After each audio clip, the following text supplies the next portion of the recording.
akwai bakin ciki. Hassada ce wana.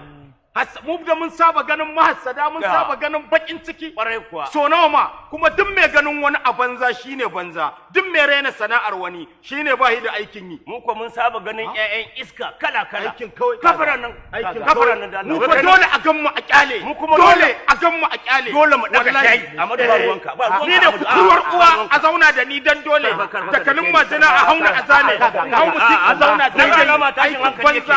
Aikin ɓurin in ji tusa. Mai sana'a. Kai da Allah gafara can garjin rogo da yake da wuyar taunuwa a gurin tsohuwa a ba yaro a ga aiki da biya ni kuɗi na a biya ni kuɗi na so no ina yanka ma biredi baka biya ba amma aikin kawai so no ina yanka ma biredi bai biya ba nishadi har a Saudiya ana yin nishadi har a Saudiya ana yin nishadi ba wanda baya ci zai ce baya son saboda in kana tare da wannan ma kana tare da ka shafa min tsiya kai ka shafa min tsiya kullun riga daya kullun riga daya me riga daya ni kaga da za ku taimaka mu da za ku taimaka mu da na ga muku magana mai sana'a arziki ya gada mai sana'a kaga ƙara kula ni ba ruwana da kai ni mai hadi na da kai kai ma ba ruwana da kai al'amur ka bari a rigiman nan da mutumin nan kai ma ba ruwana da kai ai kana bayan sa kana bayan sa kai ma kauna ta ake a ni bana bayan sa duk yadda ake mun haka za a hajiya ta tace na rabu da mahaifa lafiya yawa an rabu da tsohuwa lafiya na rabu da tsoho lafiya na rantsi da Allah dole a garna a kyale yawa ka dai rabu da su ka gani alamar rabuwa da tsoho ka dai rabu da su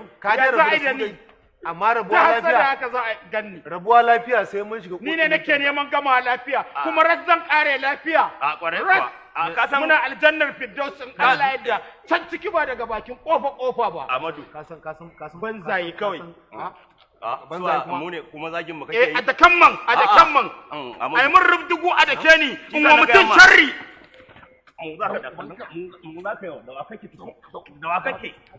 kar ku kashe ni bani da tsarki da wa kake wai rabu da shi Amadu rabu da shi Amadu sai ya sharri ya kai mu caji office zan yi sharri zan muku sharri in ce za ku wannan